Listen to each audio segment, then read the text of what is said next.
Welcome to lesson 5.3, which is an introduction to the primary trigonometric ratios, also known as just the primary trig ratios.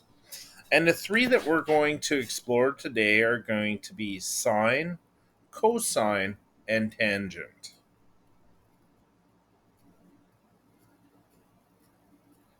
So, a little introduction here. As we have seen in any two similar triangles, the ratio of the short side to the long side and the medium side to the long side is always the same.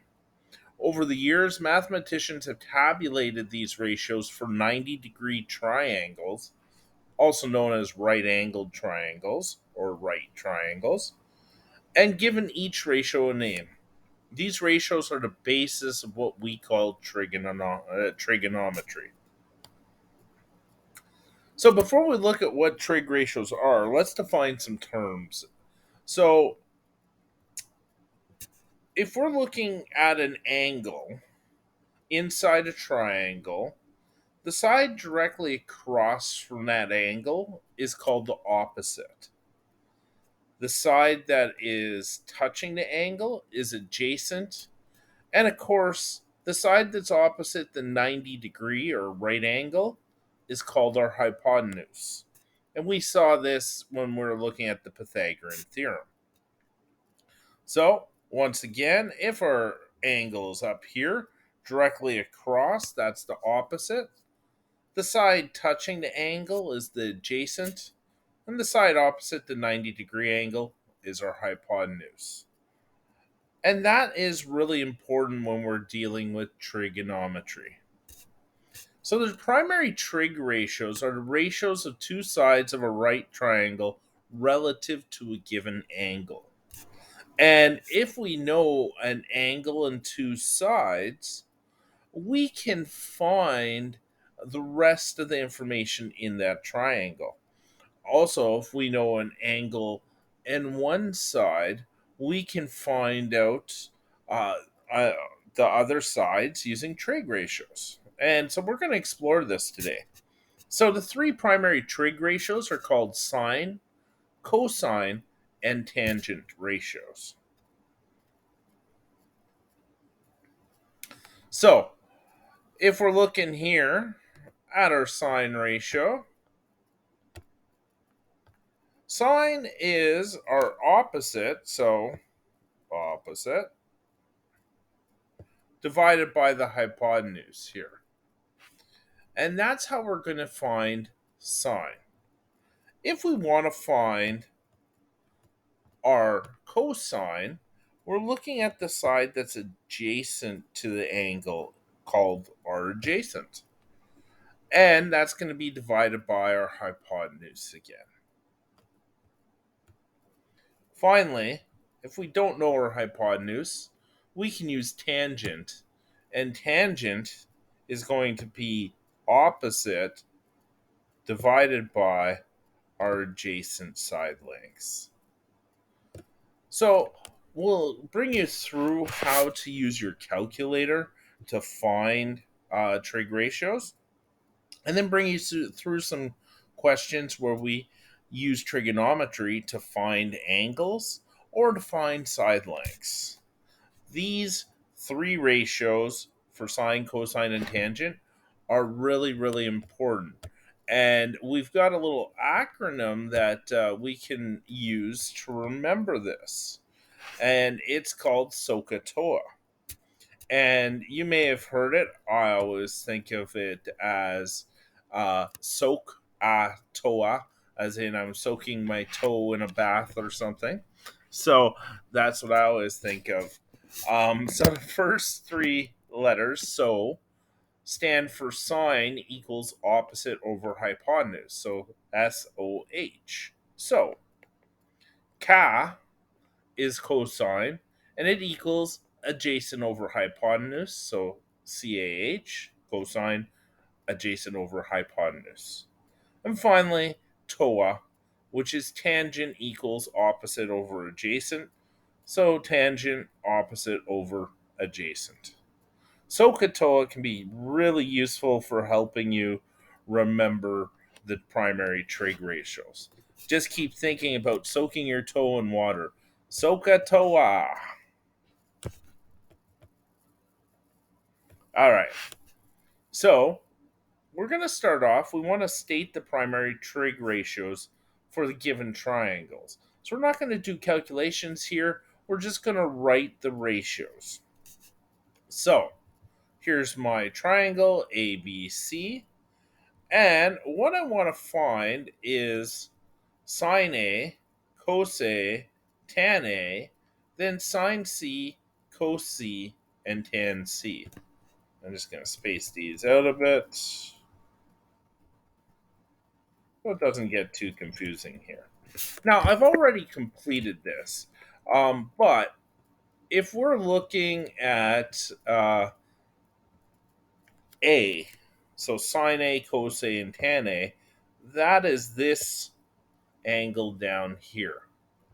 So, using that, sine is opposite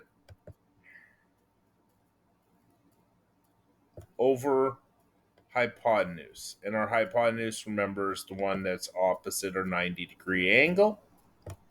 So our opposite is 4, our hypotenuse is 5. So sine A can be rewritten as sine A equals 4 over 5.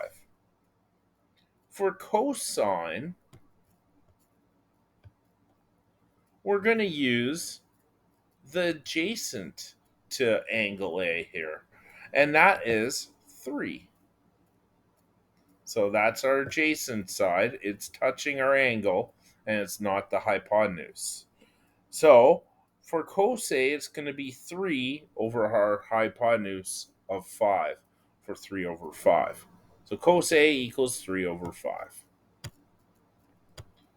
Finally, if we want to do tan A, let's just pick a different color here.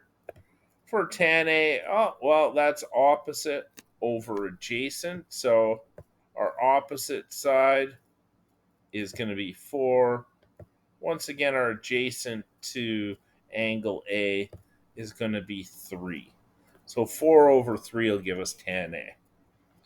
And we can do the exact same things for angle C. So let's just go here. Angle C, that's this angle up here. So this angle is the one that we're referencing all our points from now. So for sine C, I want to do my opposite side to angle C, which is 3, divided by my hypotenuse, which is 5. So sine C is going to be 3 over 5.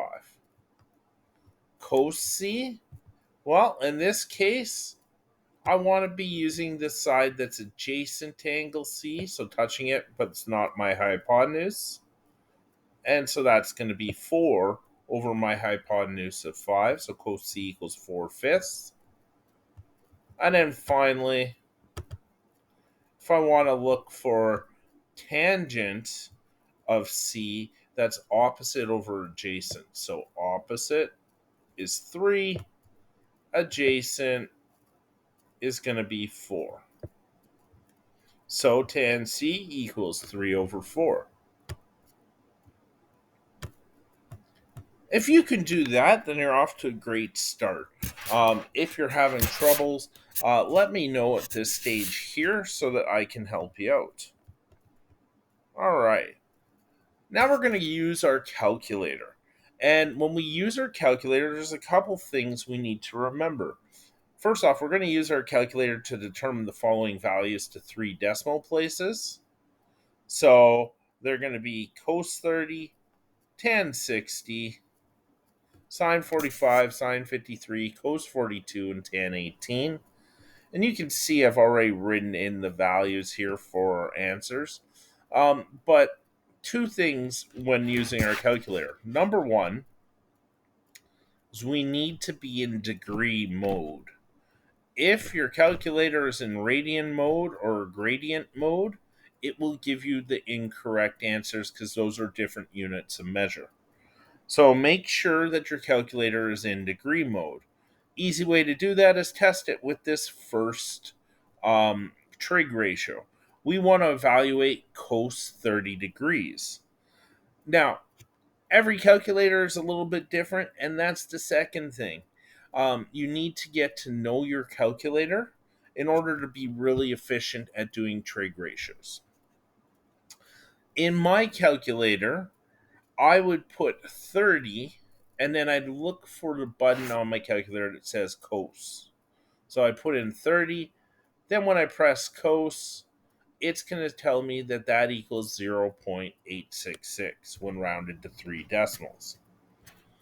If you're doing that and not getting 0.866, double check that your calculator is in degree mode.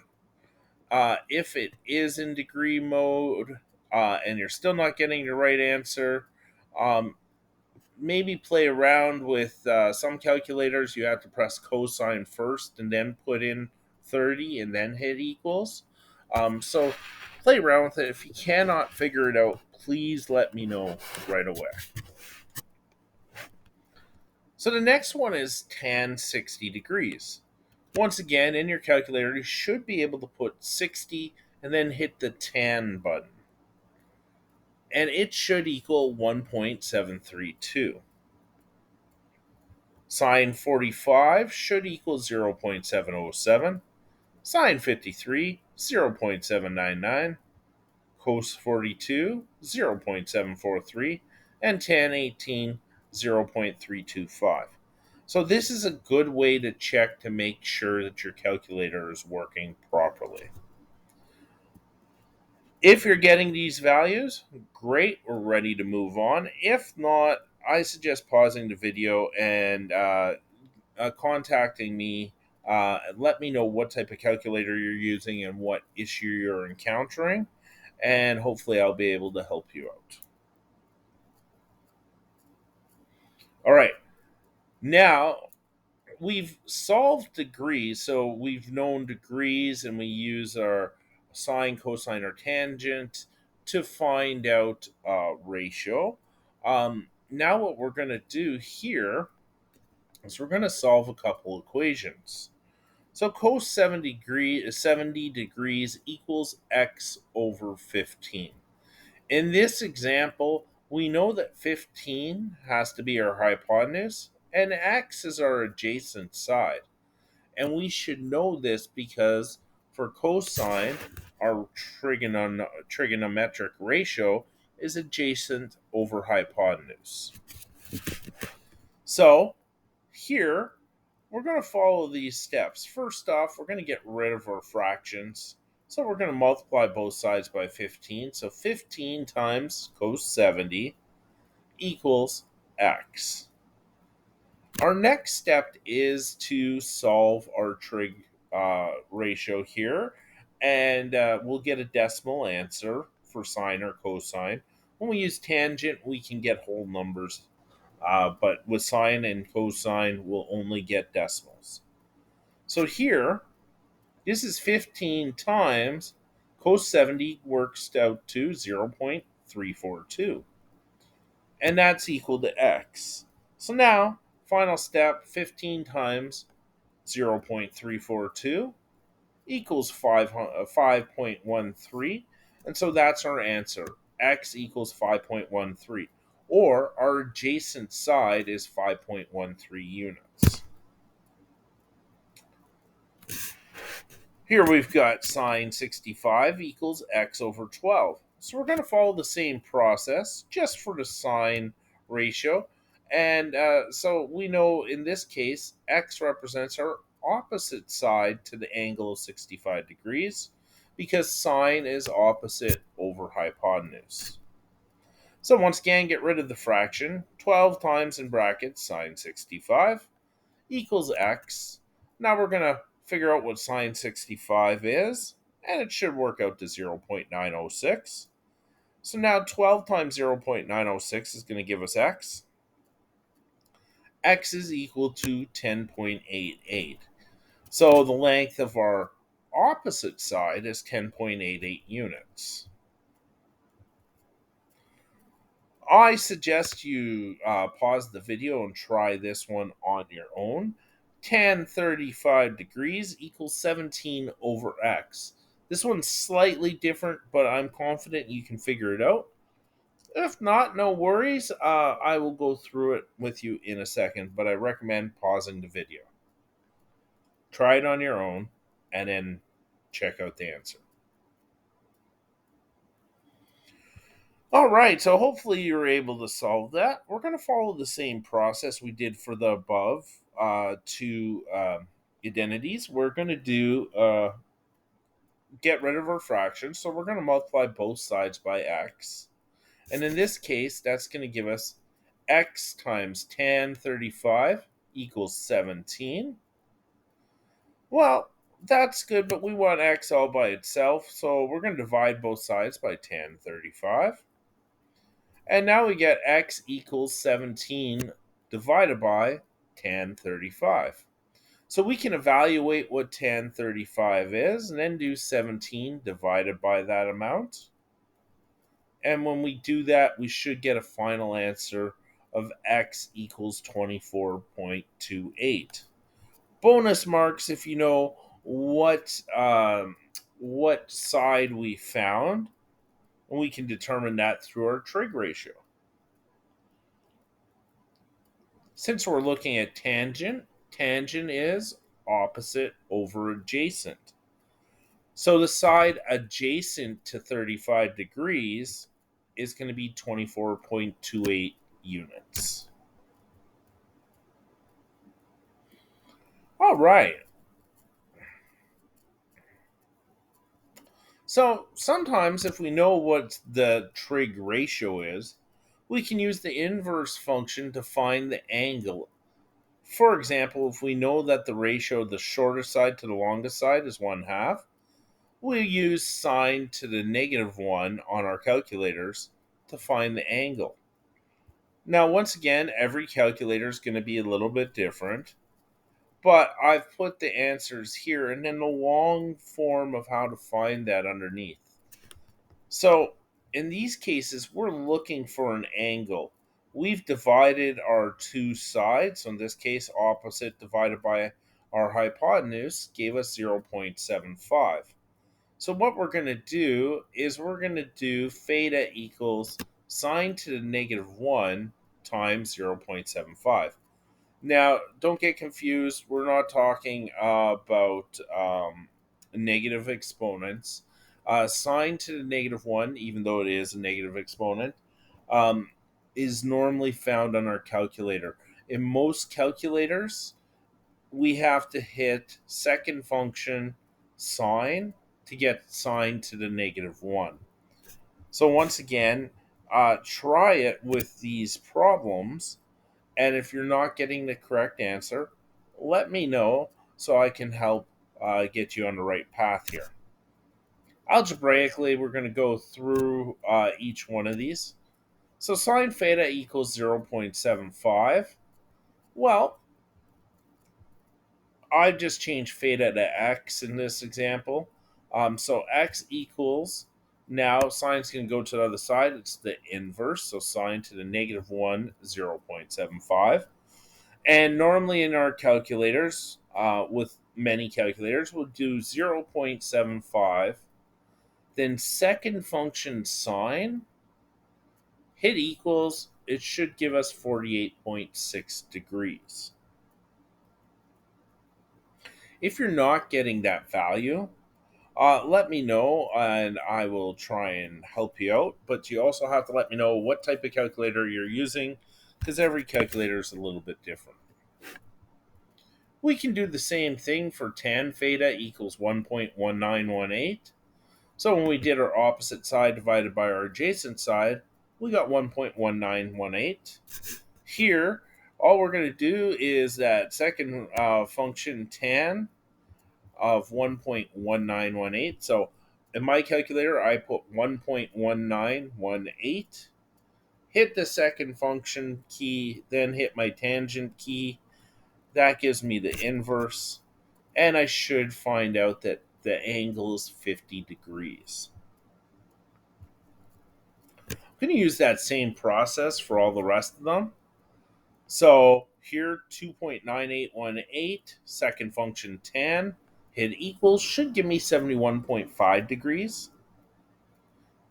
In this one over here, 0.25, and then I'm going to hit the second function cos key, and when I hit equals, that should be 75.5 degrees. And finally, here we've got 0.5875. Second function sine should give me 36 degrees. If you have any questions with those, by all means, please let me know and I will help you out.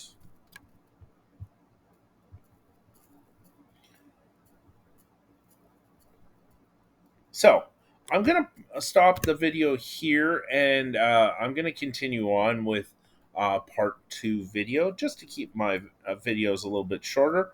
So, good time to take a little break and stretch the legs.